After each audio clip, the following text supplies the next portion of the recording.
soul friends, to our Facebook knowings. I wanted to thank you all for the brilliant questions that you've sent to us. And though, of course, I can't answer all of them, I wanted you to know that I do see them all.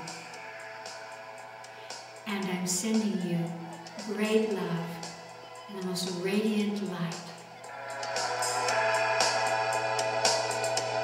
Hi, Chris. Here's a question from Simona. Can you elaborate on a practical way to process our fears in our day-to-day life? Oh, thank you for asking that question, because everyone has fears, and the difficulty is that many of our fears we're completely unaware of.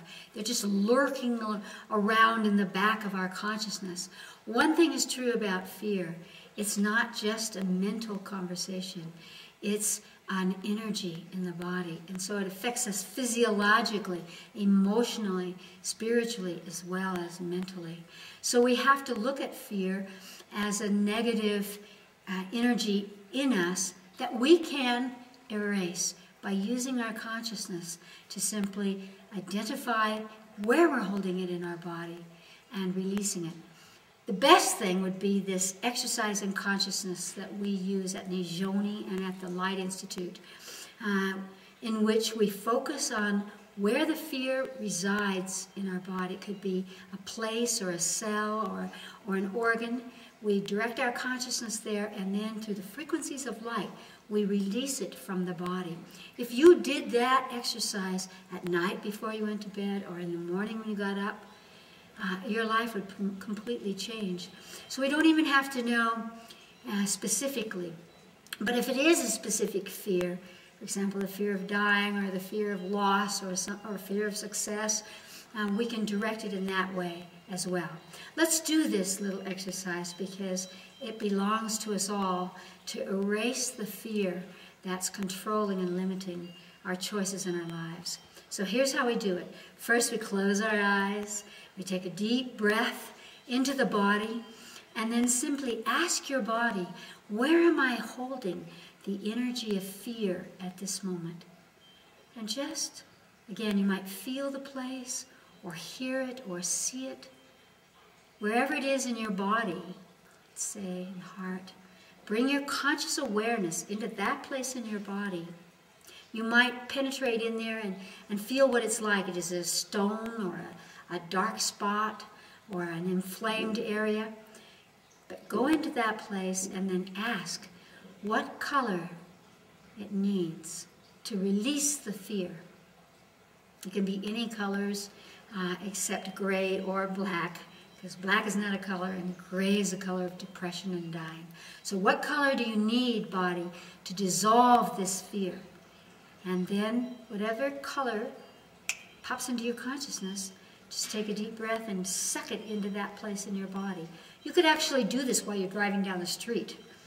And just suck that color in. And what will happen is it will wash away the fear from your body. And your physiological body will realign the brain to a state of peace. I'm fine. And you can go on beyond that. Because we're not here to hide in our fears. We're here not just to overcome them, but to actually become fearless beings. As I said in one of my books, The Healing of Emotion, Awakening the Fearless Self. That is our true selves. You can be that, Simona. This is a question from Sean. Chris, I still love your book, Ageless Body, and it's been a major help to me in my journey. But one thing that I'm really curious about is, since you wrote that book, have you developed any other new techniques one can use in keeping their body ageless? Sean, I've developed many, many new techniques for the body, on all levels of body. But I'm going to answer that question at this time from a different perspective, which is the basic principle of an ageless body is a point of consciousness that holds it in that way. Not just saying, I have an ageless body, my body's good, but actually moving through your body. Now, if you remember in the Ageless Body book, the main point of agelessness was the exercise of the endocrine systems, because they are the threshold between the physical body and the spiritual body. And it's the spiritual body that says, let me hold this energy until I'm finished using this vehicle.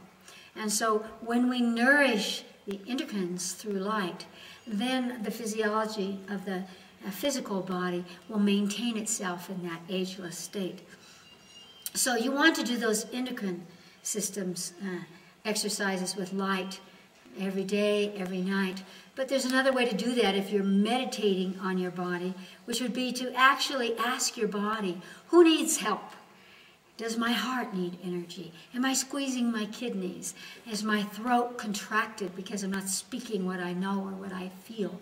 And so, again, keeping the body ageless and therefore keeping it young is that optimistic, positive kind of energy in communion.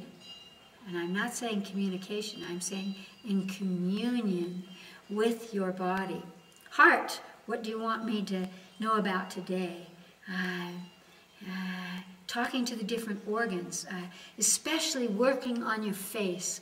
You know, sometimes we need to caress our face because all parts of our body need to be touched so that they feel love. When you caress your face, the face feels touched, and then automatically, without thinking about it, you begin to radiate out an energy of life force energy. When you do that, everyone reflects back to you that you are young and strong, and they feel your juice. So ageless body has to do with juice. It has to do with the embracing of the body and working on it from the inside out, not from the outside in particularly. But also, since the stories that we tell are so reflected through our eyes, through our smiles, through the expressions of our face, you want to caress your face, and really feel that your face is releasing that message that you are full of life. Not just ageless, full of life and juice. How's that, Sean? Chris, this is a question from Grazia in Italy. She says, "Dear Chris, I take this opportunity to greet you from my heart, and you remain my greatest inspiration in life. I would like to ask you a question. In Italy at this time, with the economic crisis growing, there is a very negative climate and theories of conspiracy and weather modification such as toxic metals in order to control human minds. What do you think about this? Is this real or only science fiction?" Yes, this is real. Is it done purposefully, as you're saying, you know, to somehow be able to control the masses? Possibly.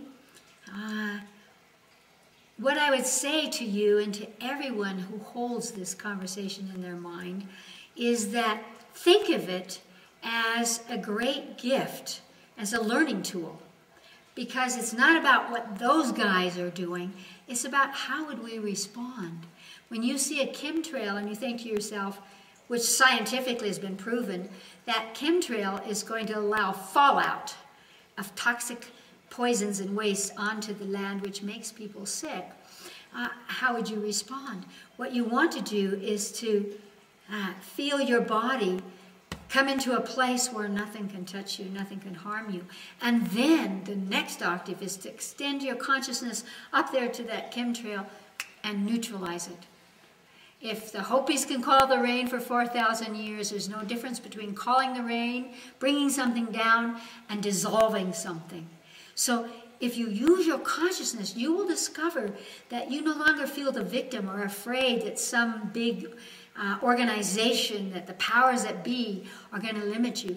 Nobody can touch your mind. If you are touching your mind from the higher mind, from the spiritual perspective, then you have the opportunity to wield those experiences and those possibilities in such a way that you're giving your gift. Imagine if you saw a chemtrail and you said, neutralize the toxins. You would be performing a powerful purpose of life. You would be giving a gift. rather than being afraid and contracting, you would be extending yourself out and fulfilling your destiny. Imagine what would happen if a group of people, instead of talking about how the governments are doing it to us, that group of people simply neutralized what was going on. We don't have to attack the powers that be. We can simply shift the effect of what's going on. As we do that, we will realize that there is no pollution, no toxin that can actually make us into idiots, that can make us into drones, that can be manipulated. It's always our own choice whether or not we prefer to feel that we're not powerful enough to change the world, or we embrace that our every smile, our every thought, our every energy that we extend from us is a healing energy. So let's get to it. It's time on the planet for us to begin to play with these points of magic. Miracles and magic. They belong to us to deal with, not just some scientist's nightmare. Great love. You can do it.